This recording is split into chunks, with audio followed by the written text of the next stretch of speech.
dowladda Kuuriyada Waqooyi ee hogaamiyaha waddankaasi Kim Jong Un waxa uu degniin adag u diray waddanka Japan waxana uu tilmaamay in uu tallaabo degdeg ah ka qaadi doono haddii ay isku dayaan mid ka mid ah qorshooyinka halista gelinaya gobolka bariga dhexe ama guud ahaanba qaaradda Aasiya waxa si gaar ah loo soo qaatay dowladda Japan in laga hortago ujeedooyinka ay ku dhisayso hubka nuclear-ka oo ay doonayso in ay dhawaan hirgeliso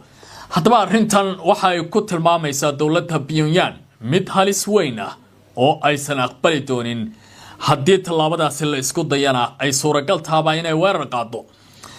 dowladda waddanka Turkiga maanta hawadeeda ayaa lagu xadgudbay waxaana la soo riday 2 diyaaradood oo kala duwan oo waddankaasi ku soo xadgudbay